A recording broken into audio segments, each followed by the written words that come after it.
ನಮಸ್ಕಾರ ಫ್ರೆಂಡ್ಸ್, ನಾನು ನಿಮ್ಮ ಪ್ರೀತಿಯ ಧನಂಜಯ ಗಿರ್ನಳ್ಳಿ ಮಾತಾಡ್ತಾ ಇರೋದು. ನನ್ನ ಹೊಸ ಚಾನಲ್ ಆದ GTD ನ್ಯೂಸ್ ಅನ್ನು ಎಲ್ಲರೂ ನೋಡ್ತಿದ್ರೆ ಅಂತ ಅನ್ಕೊಳ್ತಾ ಇದ್ದೀನಿ. ದಯವಿಟ್ಟು ನಿಮ್ಮ ಆರೈಕೆ ಮತ್ತು ಆಶೀರ್ವಾದ ಯಾವಾಗ್ಲೂ ಇರುತ್ತೆ ಅಂತ ನಾನು ಬಯಸ್ತಾ ಇದ್ದೀನಿ. ನಮಸ್ಕಾರ ಫ್ರೆಂಡ್ಸ್, ನಾನು ನಿಮ್ಮ ಪ್ರೀತಿಯ ಧನಂಜಯ ಗಿರ್ನಳ್ಳಿ ಮಾತಾಡ್ತಿದ್ದೀನಿ. ಈಗ ಒಂದು ಬ್ರೇಕಿಂಗ್ ನ್ಯೂಸ್ ಬರ್ತಾ ಇದೆ ನಮ್ಮ GTD ನ್ಯೂಸ್ ನಲ್ಲಿ. ಮಾಜಿ ಮುಖ್ಯಮಂತ್ರಿ ಸಿದ್ದರಾಮಯ್ಯನವರು ನಿನ್ನೆ ಎಕ್ಸ್ ಖಾತೆಯಲ್ಲಿ ಸ್ಪಷ್ಟನೆ ಕೊಟ್ಟಿದ್ದಾರೆ. ಯಾವುದೇ ಸಮುದಾಯಗಳಿಗೆ, ಕುರುಬ ಸಮುದಾಯ ಬಿಟ್ಟು ಯಾವುದೇ ಸಮುದಾಯಗಳಿಗೆ ನಾವು ತಾರತಮ್ಯ ಮಾಡಿಲ್ಲ. ಎಲ್ಲಾ ಸಮುದಾಯವನ್ನು ಒಂದೇ ರೀತಿಯಾಗಿ ಕಾಣ್ತಾ ಇದ್ದೀವಿ.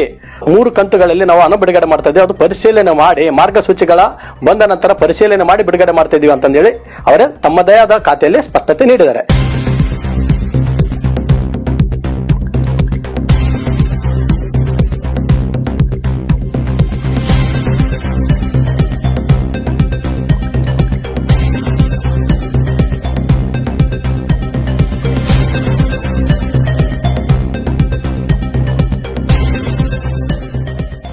ಹಾಗಾದರೆ ಈ ವಿವಾದದ ಹಿಂದಿನ ಸತ್ಯವೇನು? ಇಲ್ಲಿದೆ ವರದಿ, ತಿಳಿಯೋಣ ಬನ್ನಿ. ಹಿಂದುಳಿದ ವರ್ಗಗಳ ಕಲ್ಯಾಣ ಇಲಾಖೆಯಿಂದ ಸಮುದಾಯ ಭವನ ಹಾಗೂ ವಿದ್ಯಾರ್ಥಿ ನಿಲಯಗಳ ನಿರ್ಮಾಣಕ್ಕಾಗಿ ನೀಡಲಾದ ಪ್ರಾಥಮಿಕ ಮಂಜೂರಾತಿಯಲ್ಲಿ ಕುರುಬ ಸಮುದಾಯಕ್ಕೆ ಸೇರಿದ ಸಂಘ ಸಂಸ್ಥೆಗಳಿಗೆ ಹೆಚ್ಚಿನ ಪಾಲು ಸಿಕ್ಕಿದೆ ಎಂಬ ಆರೋಪ ಕೇಳಿ ಬಂದಿದೆ. ಈ ಬಗ್ಗೆ ಸಾಮಾಜಿಕ ಜಾಲತಾಣವಾದ ಎಕ್ಸ್ ಖಾತೆಯಲ್ಲಿ ಪ್ರತಿಕ್ರಿಯಿಸಿರುವ ಮಾಜಿ ಮುಖ್ಯಮಂತ್ರಿ ಸಿದ್ದರಾಮಯ್ಯ, ರಾಜ್ಯದ ವಿವಿಧ ಹಿಂದುಳಿದ ವರ್ಗಗಳ ಸಂಘಟನೆಗಳು ಮತ್ತು ಸಂಘ ಸಂಸ್ಥೆಗಳಿಂದ ಬಂದಿರುವ ಮನವಿಗಳನ್ನು ಪರಿಶೀಲಿಸಿ ಸುಮಾರು 155 ಸಂಘ ಸಂಸ್ಥೆಗಳಿಗೆ 71,85,00,000 ರೂಪಾಯಿ ವೆಚ್ಚದಲ್ಲಿ ಸಮುದಾಯ ಭವನ ಹಾಗೂ ವಿದ್ಯಾರ್ಥಿ ನಿಲಯಗಳ ನಿರ್ಮಾಣಕ್ಕೆ ಪೂರ್ವಭಾವಿ ಅನುಮೋದನೆ ನೀಡಲಾಗಿದೆ ಎಂದು ತಿಳಿಸಿದ್ದಾರೆ. ಇದು ಫಲಾನುಭವಿಗಳ ಅಂತಿಮ ಪಟ್ಟಿಯಲ್ಲ ಎಂದು ಸಿದ್ದರಾಮಯ್ಯ ಸ್ಪಷ್ಟಪಡಿಸಿದ್ದಾರೆ. ಇತರ ಸಮುದಾಯಗಳಿಂದ ಬಂದಿರುವ ಅರ್ಜಿಗಳ ಪರಿಶೀಲನೆಯೂ ಮುಂದುವರೆದಿದ್ದು, ಮುಂದಿನ ದಿನಗಳಲ್ಲಿ ಅರ್ಹತೆಗೆ ಅನುಗುಣವಾಗಿ ಅನುದಾನ ಬಿಡುಗಡೆ ಮಾಡಲಾಗುತ್ತದೆ ಎಂದು ಹೇಳಿದ್ದಾರೆ. ಕುರುಬ ಸಮುದಾಯದಿಂದ ಹೆಚ್ಚಿನ ಸಂಖ್ಯೆಯಲ್ಲಿ ಮನವಿಗಳು ಸಲ್ಲಿಕೆಯಾಗಿದ್ದು, ಆ ಕಾರಣ ಆ ಸಮುದಾಯಕ್ಕೆ ಹೆಚ್ಚಿನ ಅನುದಾನ ಮಂಜೂರಾಗಿದೆ. ಇದರಲ್ಲಿ ಯಾವುದೇ ರೀತಿಯಲ್ಲಿ ಉದ್ದೇಶಪೂರ್ವಕ ತಾರತಮ್ಯ ಅಥವಾ ಪಕ್ಷಪಾತ ಇಲ್ಲ ಎಂದು ಮಾಜಿ ಮುಖ್ಯಮಂತ್ರಿ ಸಿದ್ದರಾಮಯ್ಯ ಸ್ಪಷ್ಟನೆ ನೀಡಿದ್ದಾರೆ. ಇನ್ನು ಸರ್ಕಾರದಿಂದ ಅನುದಾನ ಬಿಡುಗಡೆಗೆ ಸಂಬಂಧಿಸಿದಂತೆ ಮಾರ್ಗಸೂಚಿಗಳನ್ನು ಹೊರಡಿಸಲಾಗಿದೆ. ಇದು ನೇರ ಅನುದಾನ ಬಿಡುಗಡೆ ಆದೇಶವಲ್ಲ, ಕೇವಲ ಆಡಳಿತಾತ್ಮಕ ಅನುಮತಿ ಮಾತ್ರ ಎಂದು ಸರ್ಕಾರ ತಿಳಿಸಿದೆ. ಸಲ್ಲಿಕೆಯಾಗಿರುವ ದಾಖಲೆಗಳ ಪರಿಶೀಲನೆ ಮತ್ತು ಕಾಮಗಾರಿಗಳ ಪ್ರಗತಿಯ ಆಧಾರದ ಮೇಲೆ 3 ಹಂತಗಳಲ್ಲಿ ಅನುದಾನ ಬಿಡುಗಡೆ ಮಾಡಲಾಗುತ್ತದೆ. ಪ್ರವರ್ಗ 1 ಮತ್ತು 2A ಸಮುದಾಯಗಳಿಗೆ ಶೇಕಡ 70% ಆದರೆ ಪ್ರವರ್ಗ 3A ಮತ್ತು 3B ಸಮುದಾಯಗಳಿಗೆ ಶೇಕಡ 30% ಅನುದಾನವನ್ನು ಮಂಜೂರು ಮಾಡುವ ವ್ಯವಸ್ಥೆ ಜಾರಿಯಲ್ಲಿದೆ. ಕುರುಬ ಸೇರಿದಂತೆ ಒಟ್ಟು 17 ಸಮುದಾಯಗಳ ಸಮುದಾಯ ಭವನ ಹಾಗೂ ವಿದ್ಯಾರ್ಥಿ ನಿಲಯ ನಿರ್ಮಾಣಕ್ಕೆ ಪೂರ್ವಭಾವಿ ಆದೇಶ ನೀಡಲಾಗಿದ್ದು, ಯಾವುದೇ ಸಮುದಾಯದ ವಿರುದ್ಧ ತಾರತಮ್ಯ ನಡೆಸಿಲ್ಲ ಎಂಬುದು ಸರ್ಕಾರದ ಸ್ಪಷ್ಟ ನಿಲುವಾಗಿದೆ.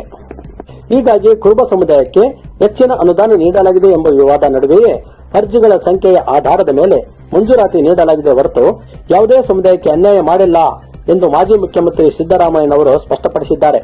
ಈ ಬೆಳವಣಿಗೆ ರಾಜಕೀಯವಾಗಿ ಯಾವ ತಿರುವು ಪಡೆಯಲಿದೆ ಎಂಬುದನ್ನು ಕಾದು ನೋಡಬೇಕಾಗಿದೆ. ಅದರ ಬಗ್ಗೆ ತಮ್ಮದೇ ಆದ ಹಿಂದೂ ವರ್ಗಗಳ ನಾಯಕರುಗಳು ಮಾತನಾಡಿದರೆ, ಈಗ ಸದ್ಯ ವಿಜಯನಗರ ಜಿಲ್ಲೆ ಹನುಮನಹಳ್ಳಿಯಲ್ಲಿ ಕಂಬಳಿ ಮಂಜುನಾಥ್ ಅವರು ಈ ಬಗ್ಗೆ ಅಂದ್ರೆ ಈ ಸ್ಪಷ್ಟತೆ ಏನ್ ಕೊಟ್ಟಿದ್ದಾರೆ ಸಿದ್ದರಾಮಯ್ಯನವರು, ಅದ್ರ ಬಗ್ಗೆ ಕೆಲವು ಮಾತುಗಳಲ್ಲೇ ಅವರು ವಿವರಿಸಿದ್ದಾರೆ. ಏನಂತ ಬನ್ನಿ ನೋಡ್ಕೊಂಬರೋಣ ಸ್ನೇಹಿತರೆ. ಹಾಯ್, ಹಲೋ, ನಮಸ್ಕಾರ. ನಾನು ಕಂಬಳಿ ಮಂಜುನಾಥ್, ಹನುಮನಹಳ್ಳಿ, ವಿಜಯನಗರ, ಹೊಸಪೇಟೆ ತಾಲೂಕು, ವಿಜಯನಗರ ಜಿಲ್ಲೆಯಿಂದ ಮಾತಾಡೋದು. ನಾನು ಈಗ ಮಾತಾಡಕೊಟ್ಟಿರತಕ್ಕಂಥ ವಿಷಯ, ಕೆಲವೊಂದು ಮೀಡಿಯಾದಲ್ಲಿ ಸಿದ್ದರಾಮಯ್ಯ ಸಾಹೇಬರು ಬರೀ ಕುರುಬ ಜನಾಂಗಕ್ಕೆ ಮಾತ್ರ ಅನುದಾನ ಕೊಟ್ಟಿದ್ದಾರೆ ಅನ್ನೋದು ಸುಳ್ಳು ಬೊಬ್ಬೆ ಆಗ್ತಿರೋದ್ರ ಬಗ್ಗೆ. ಯಾಕಂದ್ರೆ ಆ ರೀತಿ ಆಗಿಲ್ಲ. ಸಿದ್ದರಾಮಯ್ಯ ಸಾಹೇಬರು ಈಗಾಗಲೇ ಅದ್ರ ಬಗ್ಗೆ ಕ್ಲಾರಿಫಿಕೇಶನ್ ಕೊಟ್ಟಿದ್ದಾರೆ. ಈ ನಾನು ಅತಿ ಹೆಚ್ಚು ಅಪ್ಲಿಕೇಶನ್ ಯಾವ ಬಂದಿರ್ತಾವ ಸ್ವಲ್ಪ ಹೆಚ್ಚಿಗೆ ಹೋಗಿರ್ಬೋದು. ಹಂಗಾಗಿ ಬಿಟ್ಟು ಬೇರೆ ಜನಾಂಗಕ್ಕೆ ಸಹಿತ ಎಲ್ಲಾ ಜನಾಂಗದವರಿಗೂ ನಾನು ಸಮನಾಗಿ ಕೊಟ್ಟಿದ್ದೇನೆ. ಅದ್ರ ಬಗ್ಗೆ ದಾಖಲೆಗಳು ಸಹಿತ ಇದಾವೆ ಅಂತ ಹೇಳಿದ್ದಾರೆ. ಹಾಗಾಗಿ ಸುಳ್ಳು ಬೊಬ್ಬೆ ಹಾಕೋದು, ಸುಳ್ಳು ಅಪಪ್ರಚಾರ ಮಾಡೋದು ಈಗಲಾದು ಬಿಡಬೇಕು ಅನ್ನೋದು ನಂದೊಂದು ಕಳಕಳಿಯ ಮನವಿ ಮಾಧ್ಯಮದವರಲ್ಲಿ. ಯಾಕಂದ್ರೆ ಈ ಮಾಧ್ಯಮದವರು ಅವರು ಇದ್ದಾಗ ಸಹಿತ ಎಷ್ಟು ಅವ್ರನ್ನ ಕಿರಿಕಿರಿ ಕೊಟ್ಟಿದ್ದಾರೆ. ಅವರ ಆಡಳಿತ ಮಾಡೋ ಟೈಮ್ನಾಗ ಎಲ್ಲಾ ಜನರಿಗೆ ಗೊತ್ತಿದೆ. ಈಗ ಸಿದ್ದರಾಮಯ್ಯನವರು ರಾಜ್ಯ ಕಂಡಂತ ಮಾಸ್ ಲೀಡರ್, ಅವರು ಟಾಲೆಸ್ಟ್ ಲೀಡರ್ ಇನ್ ಕಾಂಗ್ರೆಸ್ ಅವರು. ಆ ರೀತಿ ಇದ್ದಾಗ ಅವ್ರು ಆಗ್ಲಿಕ್ಕೆ ಹಂಗ ಜನ ಒಪ್ಕೊಳ್ಳಿಕ್ಕೆ ಸಾಧ್ಯನೇ ಇಲ್ಲ. ಎಲ್ಲಾ ಜನಾಂಗದವರಿಗೂ ಸರಿಯಾಗಿ ನೋಡ್ಕೊಂಡು ಸರಿಯಾಗಿ ಅವರು ಆಡಳಿತ ಕೊಟ್ಟಿದ್ದಕ್ಕೆ ಎಲ್ಲಾ ಜನಾಂಗದವರು ಅವ್ರಿಗೆ ಒಪ್ಕೊಂಡಿದ್ರು, ಅವರೊಬ್ಬ ಒಳ್ಳೆ ಲೀಡರ್ ಅಂತಂದೇಳಿ. ಹಾಗೆ ಈಗಿರುವಾಗ ಈ ಮೀಡಿಯಾದಲ್ಲಿ ಸುಳ್ಳು ಸುದ್ದಿ ಬರೋದು ಯಾವ ಜನನು ಒಪ್ಪೋದಿಲ್ಲ, ಒಪ್ಪಲಾರದು ಸಹಿತ ನೀವು ಹೇಳೋದು. ಹಂಗಾಗಿ ಸಿದ್ದರಾಮಯ್ಯ ಸಾಹೇಬರು ಈಗಾಗಲೇ ಕ್ಲಾರಿಫಿಕೇಶನ್ ಕೊಟ್ಟಿದ್ದಾರೆ. ಸರ್ಕಾರದ ಅನುಸೂಚಿಯಂತೆ ಅನುದಾನ ಬಿಡುಗಡೆಯಾಗಿದೆ, ಅಪ್ಲಿಕೇಶನ್ ಬಂದ ಪ್ರಕಾರ ಬಿಡುಗಡೆ ಆಗಿರ್ತದೆ. ಆಮೇಲೆ ಎಲ್ಲಾ ಜನಾಂಗದ ಸಂಘ ಸಂಸ್ಥೆಗಳಿಗೂ ಎಲ್ಲರಿಗೂ ಸಹಿತ ಅನುದಾನ ಕೊಟ್ಟಿದ್ದೀನಿ ಅಂತ ಅವರು ಕ್ಲಾರಿಫೈ ಮಾಡಿದ್ದಾರೆ. ಹಾಗಾಗಿ ಇನ್ಮೇಲಾದ್ರೂ ಅವ್ರ ವಿರುದ್ಧ ಅಪಪ್ರಚಾರ ಮಾಡೋದನ್ನ ಕೈ ಬಿಡಬೇಕು ಅಂತಂದೇಳಿ ಮನವಿ ಮಾಡುತ್ತೇನೆ. ಇಲ್ಲದೆ ಹೋದ ಪಕ್ಷದಲ್ಲಿ ನಾವು ಅಹಿಂದ ವರ್ಗದವರು ಸಿದ್ದರಾಮಯ್ಯವರ ಬೆನ್ನಿಗೆ ನಿಂತಿದ್ದೇವೆ. ಅದ್ರ ವಿರುದ್ಧ ನಾವು ಹೋರಾಟ ಮಾಡ್ತೀವಿ ಅಂತ ಹೇಳಿಕೆ ಇಷ್ಟಪಡ್ತೇನೆ. ಆ ರೀತಿ ಆಗೋದು ಬೇಡ. ಮೀಡಿಯಾದವರು ಈಗಾದ್ರೂ ಎಚ್ಚೆತ್ಕೊಂಡು ಆ ರೀತಿ ಸುಳ್ಳು ಅಪಪ್ರಚಾರ ಮಾಡೋದನ್ನ ಕೈ ಬಿಡಬೇಕಂತಂದೇಳಿ ಈ ವಿಡಿಯೋ ಮುಖಾಂತರ ನಿಮ್ಮಲ್ಲಿ ಕಳಕಳಿಯ ಮನವಿ ಮಾಡ್ತೇನೆ. ನಮಸ್ಕಾರ. ಜೈ ಕಾಂಗ್ರೆಸ್, ಜೈ ಕರ್ನಾಟಕ. ನೋಡಿದಲ್ಲ ಸ್ನೇಹಿತರೆ, ಇದಾಗಿತ್ತು ಇವತ್ತಿನ ವಿಶೇಷ.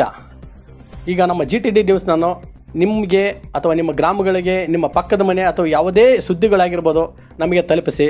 ದಯವಿಟ್ಟು ಅದಕ್ಕೆ ನಿಮ್ಮ ಸಮಸ್ಯೆಗಳಿಗೆ ನ್ಯಾಯ ಕೊಡುವಂಥ ವ್ಯವಸ್ಥೆ ಅಥವಾ ನಾವು ಪರಿಹಾರವನ್ನು ಹುಡುಕ್ತೀವಿ, ಕಂಡುಹಿಡಿತೀವಿ ಮತ್ತು ನಿಮಗೆ ಸಮಸ್ಯೆಗಳಿಗೆ ಅತಿ ಬೇಗದಲ್ಲಿ ಪರಿಹಾರ ಕೊಡೋಕ್ಕೆ ನಾವು ವ್ಯವಸ್ಥೆ ಮಾಡಿಕೊಡ್ತಾ ಇದ್ದೀವಿ. ದಯವಿಟ್ಟು ನಮ್ಮ ಚಾನಲನ್ನು ಸಬ್ಸ್ಕ್ರೈಬ್ ಮಾಡಿ, ಲೈಕ್ ಮಾಡಿ, ಶೇರ್ ಮಾಡಿ.